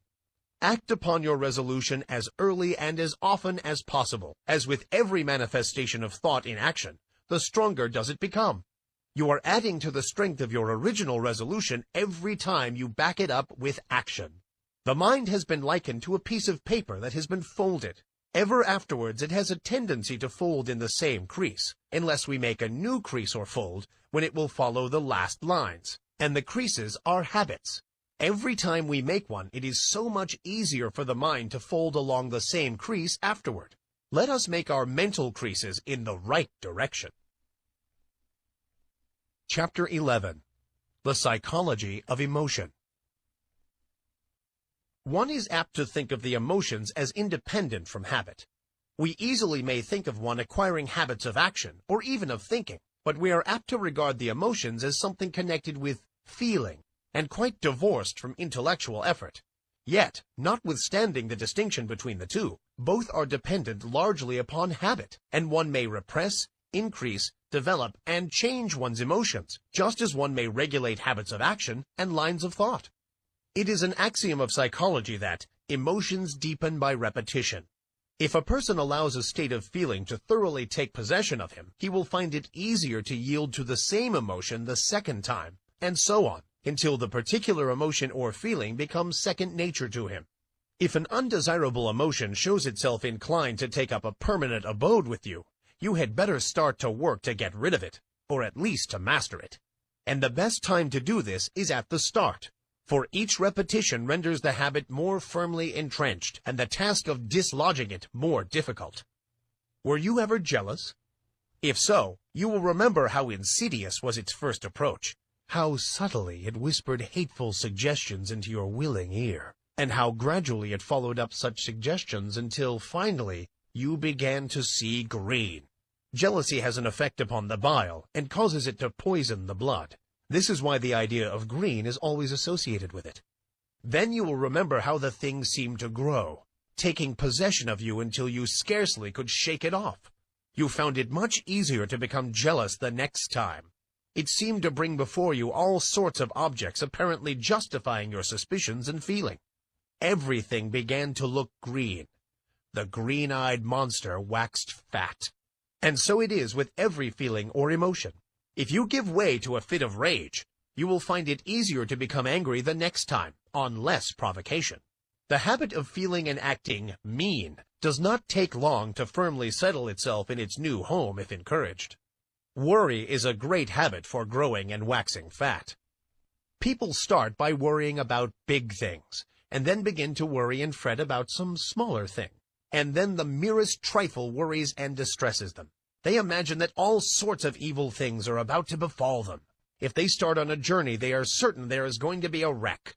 If a telegram comes, it is sure to contain some dreadful tidings. If a child seems a little quiet, the worrying mother is positive it is going to fall ill and die. If the husband seems thoughtful, as he resolves some business plan in his mind, then the good wife is convinced that he is beginning to cease to love her, and indulges in a crying spell. And so it goes. Worry, worry, worry. Each indulgence making the habit more at home. After a while, the continued thought shows itself in action. Not only is the mind poisoned by the blue thoughts, but the forehead shows deep lines between the eyebrows, and the voice takes on that whining, rasping tone so common among worry-burdened people. The condition of mind known as fault-finding is another emotion that grows fat with exercise. First, fault is found with this thing, then with that, and finally with everything. The person becomes a chronic nagger, a burden to friends and relatives, and a thing to be avoided by outsiders. Women make the greatest naggers, not because men are any better, but simply because a man-nagger is apt to have the habit knocked out of him by other men who will not stand his nonsense. He finds that he is making things too hot for himself, and he reforms, while a woman has more of a chance to indulge in the habit. But this nagging is all a matter of habit. It grows from small beginnings, and each time it is indulged in, it throws out another root, branch, or tendril, and fastens itself the closer to the one who has given it soil in which to grow. Envy, uncharitableness, gossip, scandal-mongering, all are habits of this kind. The seeds are in every human breast, and only need good soil and a little watering to become lusty and strong. Each time you give way to one of these negative emotions, the easier do you make it for a recurrence of the same thing, or similar ones. Sometimes, by encouraging one unworthy emotion, you find that you have given room for the growth of a whole family of these mental weeds. Now, this is not a good old orthodox preachment against the sin of bad thoughts. It is merely a calling of your attention to the law underlying the psychology of emotion. Nothing new about it. Old as the hills, so old that many of us have forgotten all about it. If you wish to manifest these constantly disagreeable and unpleasant traits, and to suffer the unhappiness that comes from them, by all means do so. That is your business and privilege. It's none of mine, and I am not preaching at you. It keeps me busy minding my own business and keeping an eye on my own undesirable habits and actions. I am merely telling you the law regarding the matter, and you may do the rest. If you wish to choke out these habits, there are two ways open to you. First, whenever you find yourself indulging in a negative thought or feeling, take hold of it and say to it firmly and vigorously, "Get out!" It won't like this at first and will bridle up, curve its back, and snarl like an offended cat. But never mind. Just say "scat" to it. The next time it will not be so confident and aggressive. It will have manifested a little of the fear habit. Each time you repress and choke out a tendency of this kind, the weaker it will become, and the stronger will your will be. Professor James says, "Refuse to express a passion and it dies. Count 10 before venting your anger, and its occasion seems ridiculous. Whistling to keep up courage is no mere figure of speech. On the other hand, sit all day in a moping posture, sigh, and reply to everything with a dismal voice, and your melancholy lingers. There is no more valuable precept in moral education than this, as all who have experience know. If we wish to conquer emotional tendencies in ourselves, we must assiduously, and in the first instance cold-bloodedly, go through the outward movements of those contrary dispositions we prefer to cultivate. Smooth the brow, brighten the eye, contract the dorsal rather than the ventral aspect of the frame, and speak in a major key. Pass the genial compliment, and your heart must be frigid indeed, if it does not gradually thaw. Chapter 12. Developing New Brain Cells. I have spoken of the plan of getting rid of undesirable states of feeling by driving them out. But a far better way is to cultivate the feeling or emotion directly opposed to the one you wish to eradicate. We are very apt to regard ourselves as the creatures of our emotions and feelings, and to fancy that these feelings and emotions are we. But such is far from being the truth. It is true that the majority of the race are slaves of their emotions and feelings, and are governed by them to a great degree. They think that feelings are things that rule one, and from which one cannot free himself, and so they cease to rebel. They yield to the feeling without question, although they may know that the emotion or mental trait is calculated to injure them, and to bring unhappiness and failure instead of happiness and success. They say, "We are made that way," and let it go at that. The new psychology is teaching the people better things. It teaches them that they are masters of their emotions and feelings, instead of being their slaves. It tells them that brain cells may be developed that will manifest along desirable lines, and that the old brain cells that have been manifesting so unpleasantly may be placed on the retired list, and allowed to atrophy from want of use. People may make themselves over, and change their entire natures. This is not mere idle theory, but is a working fact which has been demonstrated by thousands of people, and which is coming more and more before the attention of the race. No matter what theory of mind we entertain, we must admit that the brain is the organ and instrument of the mind, in our present state of existence at least, and that the brain must be considered in this matter. The brain is like a wonderful musical instrument, having millions of keys, upon which we may play innumerable combinations of sounds. We come into the world with certain tendencies, temperaments, and predispositions. We may account for these tendencies by heredity, or we may account for them upon theories of pre-existence, but the facts remain the same. Certain keys seem to respond to our touch more easily than others. Certain notes seem to sound forth as the current of circumstances sweeps over the strings, and certain other notes are less easily vibrated. But we find that if we but make an effort of the will to restrain the utterance of some of these easily sounded strings, they will grow more difficult to sound, and less liable to be stirred by the passing breeze. And if we pay attention to some of the other strings that have not been giving forth a clear tone, we will soon get them in good working order. Their notes will chime forth clear and vibrant, and will drown the less pleasant sounds. We have millions of unused brain cells awaiting our cultivation. We are using but a few of them, and some of these we are working to death. We are able to give some of these cells a rest by using other cells. The brain may be trained and cultivated in a manner incredible to one who has not looked into the subject. Mental attitudes may be acquired and cultivated, changed and discarded at will. There is no longer any excuse for people manifesting unpleasant and harmful mental states. We have the remedy in our hands. We acquire habits of thought, feeling, and action through repeated use. We may be born with a tendency in a certain direction, or we may acquire tendencies by suggestions from others, such as the examples of those around us, suggestions from reading, listening to teachers. We are a bundle of mental habits. Each time we indulge in an undesirable thought or habit, the easier does it become for us to repeat that thought or action. Mental scientists are in the habit of speaking of desirable thoughts or mental attitudes as positive, and of the undesirable ones as negative. There is a good reason for this. The mind instinctively recognizes certain things as good for the individual to which it belongs, and it clears the path for such thoughts, and interposes the least resistance to them. They have a much greater effect than an undesirable thought possesses, and one positive thought will counteract a number of negative thoughts. The best way to overcome undesirable or negative thoughts and feelings is to cultivate the positive ones. The positive thought is the strongest plant, and will in time starve out the negative one by withdrawing from it the nourishment necessary for its existence. Of course, the negative thought will set up a vigorous resistance at first, for it is a fight for life with it. In the slang words of the time, it sees its finish if the positive thought is allowed to grow and develop.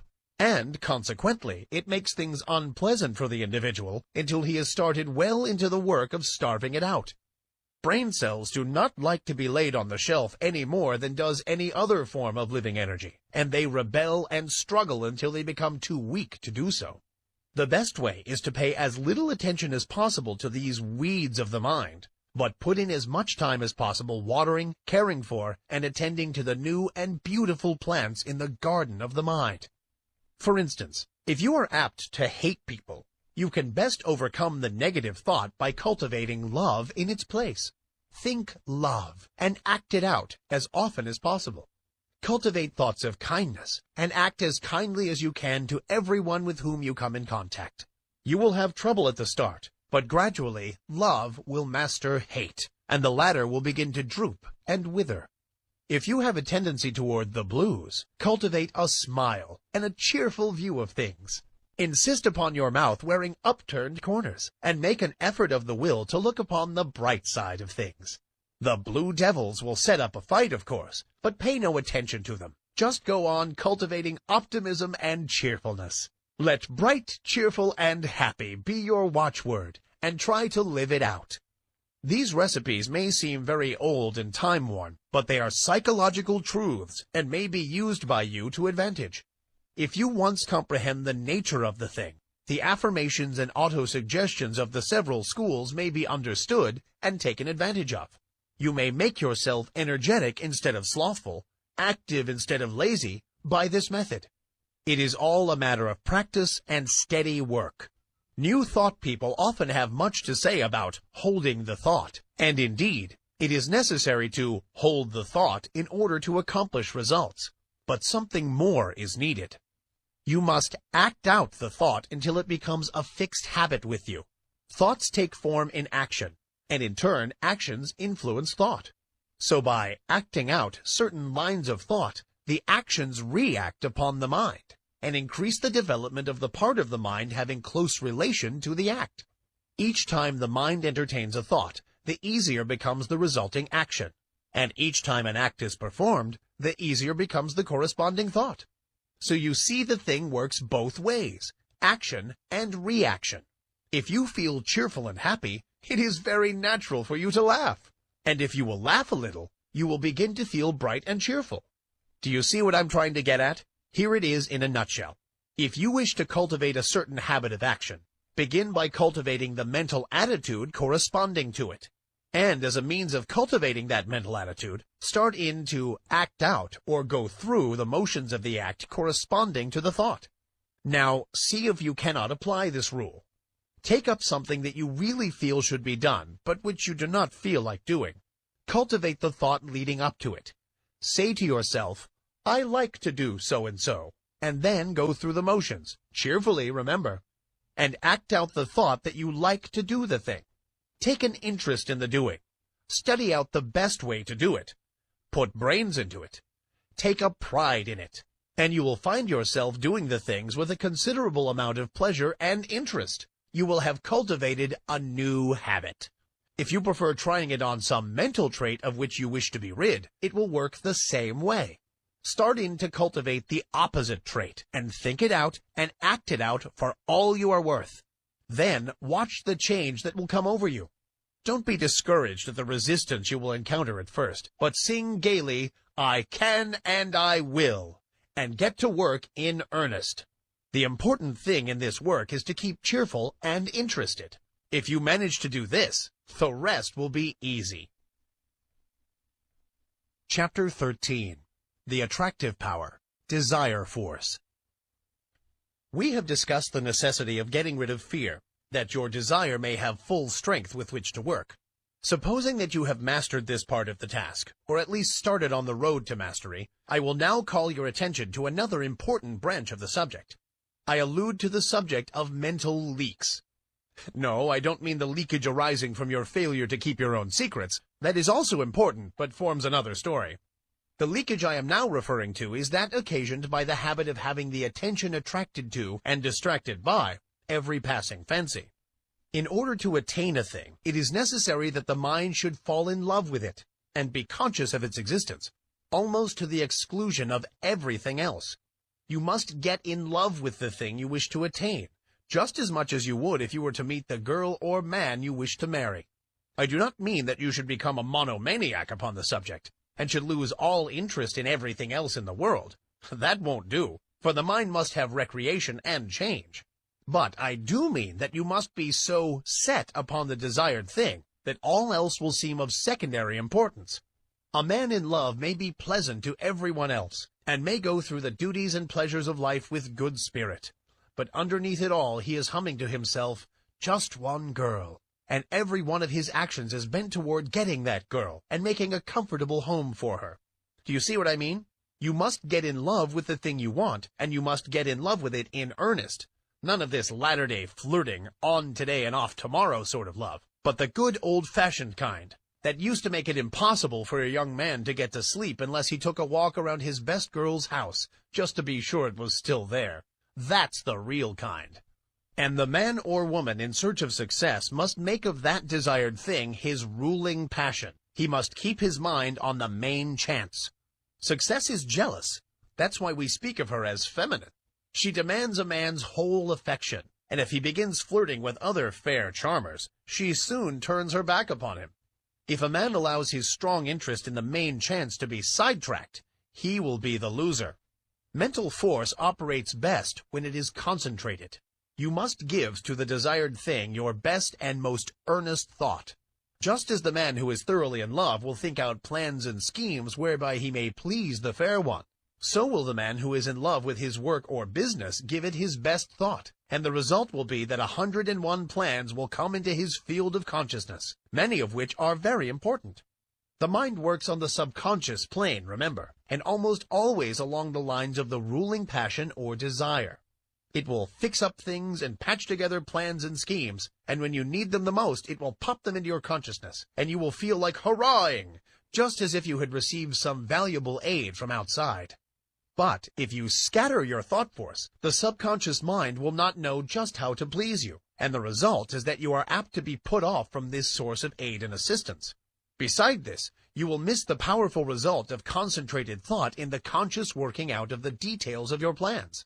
And then again, the man whose mind is full of a dozen interests fails to exert the attracting power that is manifested by the man of the one ruling passion, and he fails to draw to him persons, things, and results that will aid in the working out of his plans, and will also fail to place himself in the current of attraction, whereby he is brought into contact with those who will be glad to help him because of harmonious interests. I have noticed in my own affairs that when I would allow myself to be sidetracked by anything outside of my regular line of work, it would be only a short time before my receipts dropped off, and my business showed signs of a lack of vitality. Now, many may say that this was because I left undone some things that I would have done if my mind had been centered on the business. This is true, but I have noticed like results in cases where there was nothing to be done, cases in which the seed was sown and the crop was awaited. And in just such cases, as soon as I directed my thought to the matter, the seed began to sprout. I do not mean that I had to send out great mental waves with the idea of affecting people. Not a bit of it. I simply began to realize what a good thing I had, and how much people wanted it, and how glad they would be to know of it, and all that sort of thing. And lo, my thoughts seemed to vitalize the work, and the seed began to sprout. This is no mere fancy, for I have experienced it on several occasions. I have spoken to many others on the subject, and I find that our experiences tally perfectly. So don't get into the habit of permitting these mental leaks. Keep your desire fresh and active, and let it get in its work without interference from conflicting desires. Keep in love with the thing you wish to attain. Feed your fancy with it. See it as accomplished already, but don't lose your interest. Keep your eye on the main chance, and keep your one ruling passion strong and vigorous. Don't be a mental polygamist. One mental love is all that a man needs. That is, one at a time. Some scientists have claimed that something that might as well be called love is at the bottom of the whole of life. They claim that the love of the plant for water causes it to send forth its roots until the loved thing is found. They say that the love of the flower for the sun causes it to grow away from the dark places so that it may receive the light. The so-called chemical affinities are really a form of love, and desire is a manifestation of this universal life love. So I am not using a mere figure of speech when I tell you that you must love the thing you wish to attain. Nothing but intense love will enable you to surmount the many obstacles placed in your path. Nothing but that love will enable you to bear the burdens of the task. The more desire you have for a thing, the more you love it. And the more you love it, the greater will be the attractive force exerted toward its attainment, both within yourself and outside of you. So love but one thing at a time. Don't be a mental Mormon. Chapter 14. The Great Dynamic Forces. You have noticed the difference between the successful and strong men in any walk of life and the unsuccessful weak men around them. You are conscious of the widely differing characteristics of the two classes, but somehow find it difficult to express just in what the difference lies. Let us take a look at the matter. Burton said, "The longer I live, the more certain I am that the great difference between men, the feeble and the powerful, the great and the insignificant, is energy and invincible determination, a purpose once fixed, and then death or victory. That quality will do anything that can be done in this world, and no talents, no circumstances, no opportunities will make a two-legged creature a man without it." I do not see how the idea could be more clearly expressed than Burton has spoken. He has put his finger right in the center of the subject. His eye has seen into the heart of it. Energy and invincible determination. These two things will sweep away mighty barriers and will surmount the greatest obstacles. And yet, they must be used together. Energy without determination will go to waste.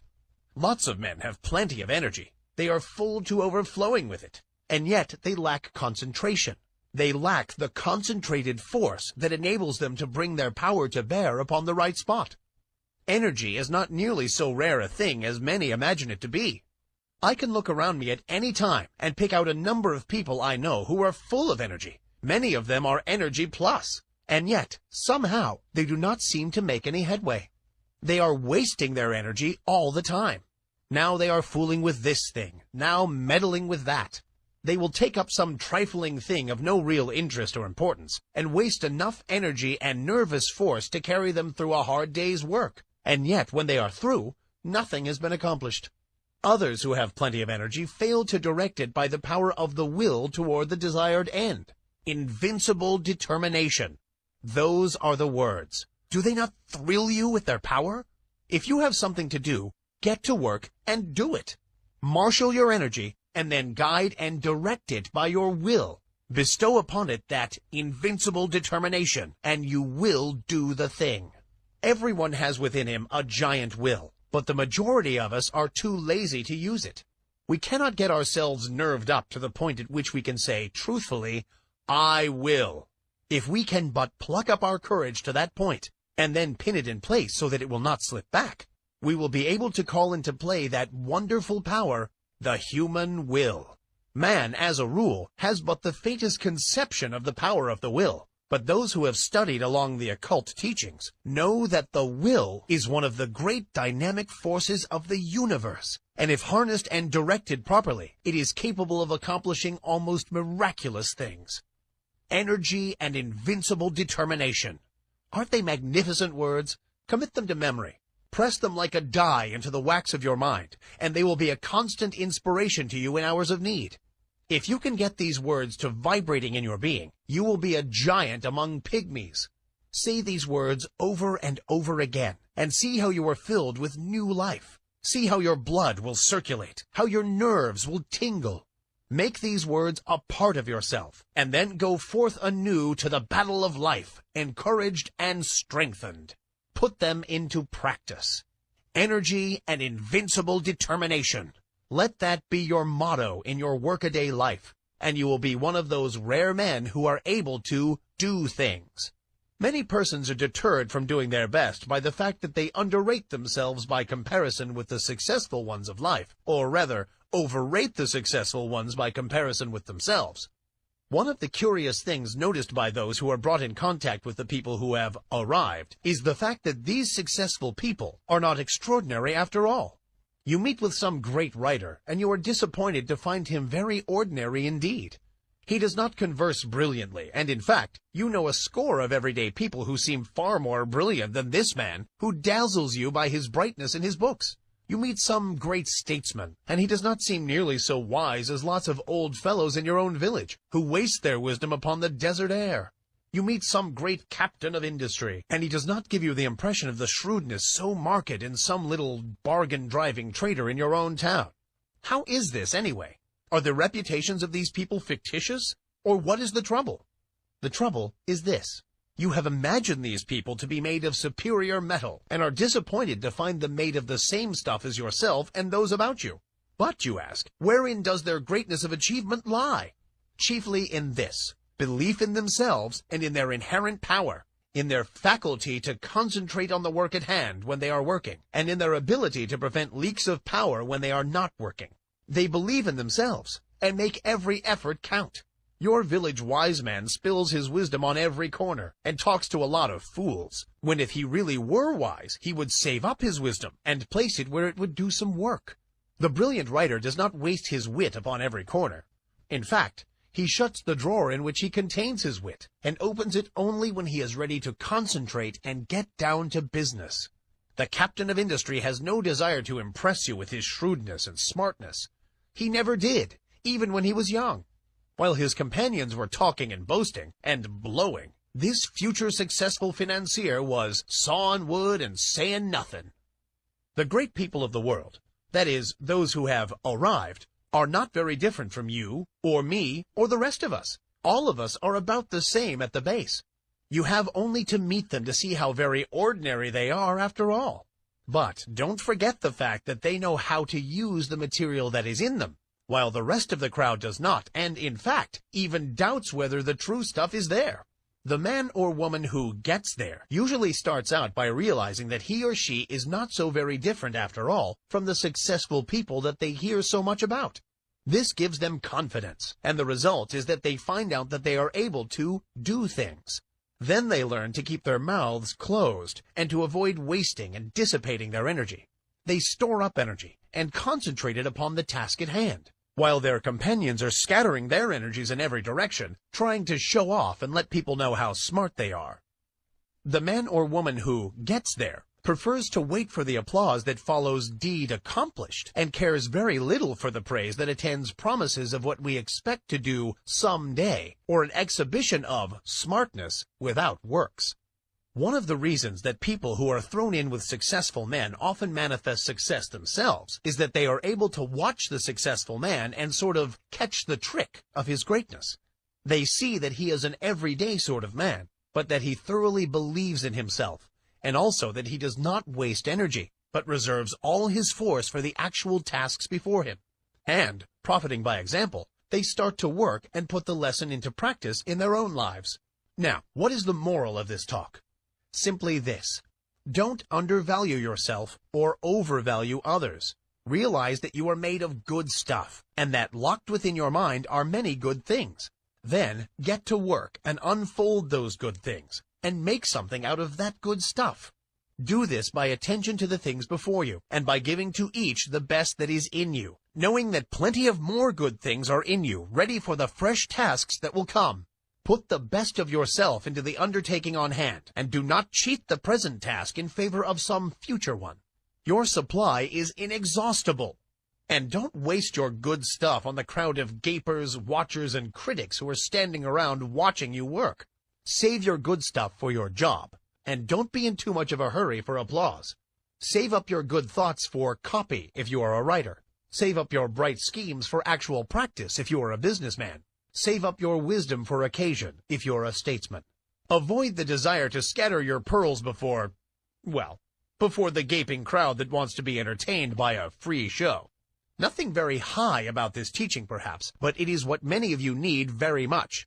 Stop fooling and get down to business. Stop wasting good raw material and start to work making something worthwhile. Chapter 15. Claiming Your Own. In a recent conversation, I was telling a woman to pluck up courage and to reach out for a certain good thing for which she had been longing for many years, and which at last appeared to be in sight. I told her that it looked as if her desire was about to be gratified, that the law of attraction was bringing it to her. She lacked faith and kept on repeating, "Oh, it's too good to be true. It's too good for me." She had not emerged from the worm of the dust stage, and although she was in sight of the promised land, she refused to enter it because it was too good for her. I think I succeeded in putting sufficient ginger into her to enable her to claim her own, for the last reports indicate that she is taking possession. But that is not what I wish to tell you. I want to call your attention to the fact that nothing is too good for you, no matter how great the thing may be, no matter how undeserving you may seem to be. You are entitled to the best there is, for it is your direct inheritance. So don't be afraid to ask, demand, and take. The good things of the world are not the portion of any favored sons. They belong to all, but they come only to those who are wise enough to recognize that the good things are theirs by right, and who are sufficiently courageous to reach out for them. Many good things are lost for want of the asking. Many splendid things are lost to you because of your feeling that you are unworthy of them. Many great things are lost to you because you lack the confidence and courage to demand and take possession of them. None but the brave deserves the fair, says the old adage, and the rule is true in all lines of human effort. But if you keep on repeating that you are unworthy of the good thing, that it is too good for you, the law will be apt to take you at your word and believe what you say. That's a peculiar thing about the law. It believes what you say. It takes you in earnest. So beware what you say to it, for it will be apt to give credence. Say to it that you are worthy of the best there is, and that there is nothing too good for you, and you will be likely to have the law take you in earnest and say, I guess he is right. I'm going to have to give him the whole bake shop if he wants it. He knows his rights, and what's the use of trying to deny it to him? But if you say, oh, it's too good for me, the law will probably say, well, I wouldn't wonder, but that is so. Surely he ought to know, and it isn't for me to contradict him. And so it goes. Why should anything be too good for you? Did you ever stop to think just what you are? You are a manifestation of the whole thing, and have a perfect right to all there is. Or, if you prefer it this way, you are a child of the infinite, and are heir to it all. You are telling the truth in either statement, or both. At any rate, no matter for what you ask, you are merely demanding your own. And the more in earnest you are about demanding it, the more confident you are of receiving it. The more will you use in reaching out for it, the surer you will be to obtain it. Strong desire, confident expectation, courage in action, these things bring to you your own. But before you put these forces into effect, you must awaken to a realization that you are merely asking for your own, and not for something to which you have no right or claim. So long as there exists in your mind the last sneaking bit of doubt as to your right to the things you want, you will be setting up a resistance to the operation of the law. You may demand as vigorously as you please, but you will lack the courage to act if you have a lingering doubt of your right to the thing you want. If you persist in regarding the desired thing as if it belonged to another instead of to yourself, you will be placing yourself in the position of the covetous or envious man, or even in the position of a tempted thief. In such a case, your mind will revolt at proceeding with the work, for it instinctively will recoil from the idea of taking what is not your own. The mind is honest. But when you realize that the best the universe holds belongs to you as a divine heir, and that there is enough for all without your robbing anyone else, then the friction is removed, and the barrier broken down, and the law proceeds to do its work. I do not believe in this humble business. This meek and lowly attitude does not appeal to me. There is no sense in it at all. The idea of making a virtue of such things, when man is the heir of the universe and is entitled to whatever he needs for his growth, happiness, and satisfaction. I do not mean that one should assume a blustering and domineering attitude of mind. That is also absurd, for true strength does not so exhibit itself. The blusterer is a self-confessed weakling. He blusters to disguise his weakness. The truly strong man is calm, self-contained, and carries with him a consciousness of strength which renders unnecessary the bluster and fuss of assumed strength. But get away from this hypnotism of humility, this meek and lowly attitude of mind. Remember the horrible example of Uriah Heep, and beware of imitating him. Throw back your head, and look the world square in the face. There's nothing to be afraid of. The world is apt to be as much afraid of you as you are of it, anyway. Be a man or woman, and not a crawling thing. And this applies to your mental attitude, as well as to your outward demeanor. Stop this crawling in your mind. See yourself as standing erect, and facing life without fear, and you will gradually grow into your ideal. There is nothing that is too good for you. Not a thing. The best there is not beginning to be good enough for you, for there are still better things ahead. The best gift that the world has to offer is a mere bauble compared to the great things in the cosmos that await your coming of age. So don't be afraid to reach out for these playthings of life, these baubles of this plane of consciousness. Reach out for them. Grab a whole fistful. Play with them until you are tired. That's what they are made for anyway. They are made for our express use, not to look at, but to be played with if you desire. Help yourself. There's a whole shopful of these toys awaiting your desire, demand, and taking. Don't be bashful. Don't let me hear any more of this silly talk about things being too good for you. Pshaw! You have been like the Emperor's little son, thinking that the tin soldiers and toy drum were far too good for him, and refusing to reach out for them. But you don't find this trouble with children as a rule. They instinctively recognize that nothing is too good for them. They want all that is in sight to play with, and they seem to feel that the things are theirs by right.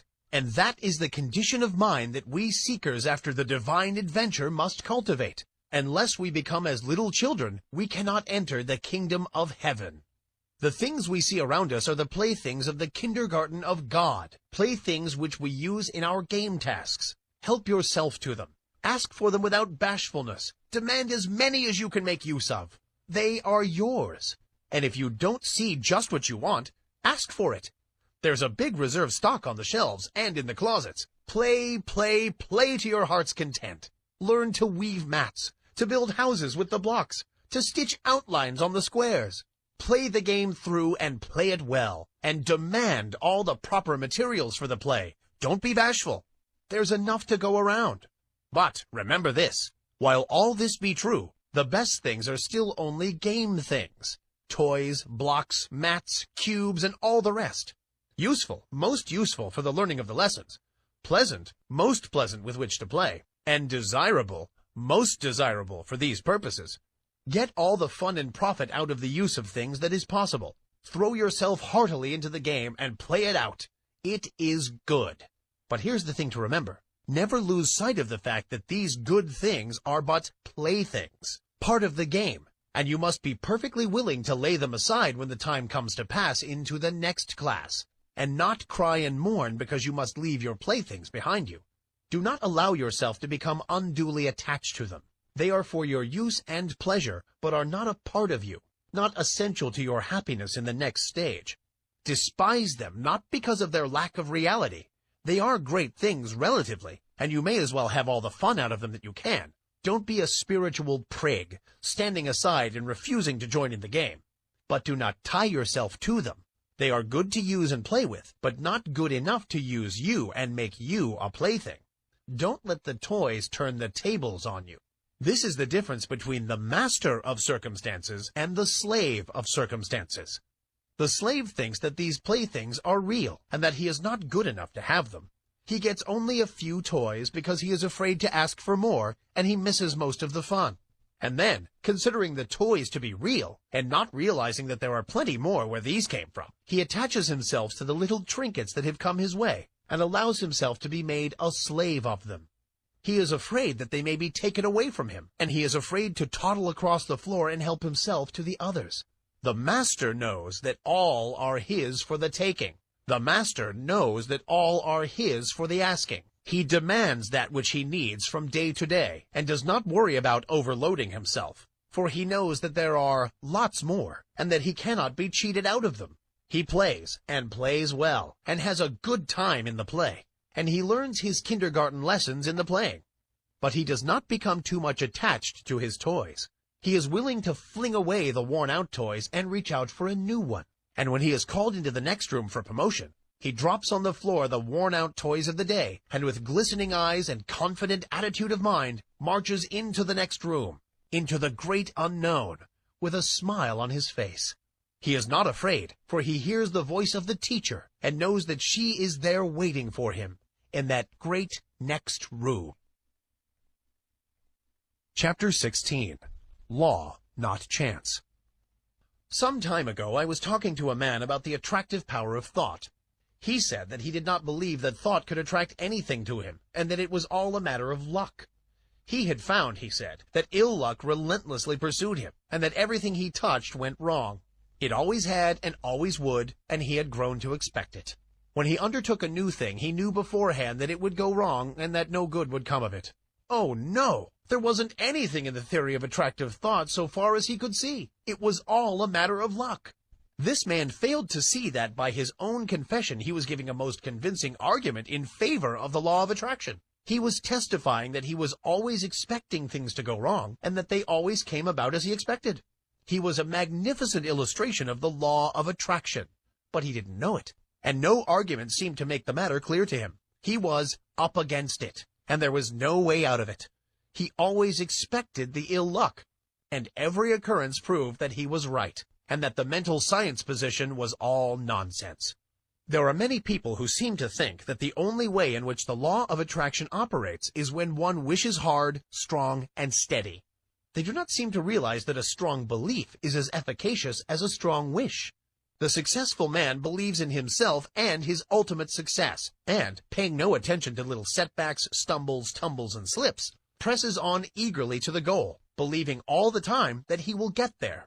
His views and aims may alter as he progresses, and he may change his plans or have them changed for him, but all the time he knows in his heart that he will eventually get there. He is not steadily wishing he may get there. He simply feels and believes it, and thereby sets to operation the strongest forces known in the world of thought. The man who just as steadily believes he is going to fail will invariably fail. How could he help it? There is no special miracle about it.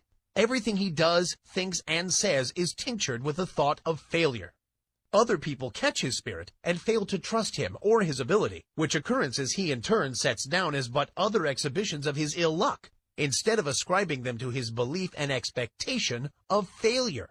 He is suggesting failure to himself all the time, and he invariably takes on the effect of the auto-suggestion. Then again, he, by his negative thoughts, shuts up that portion of his mind from which should come the ideas and plans conducive to success, and which do come to the man who is expecting success because he believes in it. A state of discouragement is not the one in which bright ideas come to us. It is only when we are enthused and hopeful that our minds work out the bright ideas which we may turn to account. Men instinctively feel the atmosphere of failure hovering around certain of their fellows, and on the other hand recognizes something about others which leads them to say, when they hear of a temporary mishap befalling such a one, "Oh, he'll come out of it all right somehow. You can't down him." It is the atmosphere caused by the prevailing mental attitude. Clear up your mental atmosphere. There is no such thing as chance.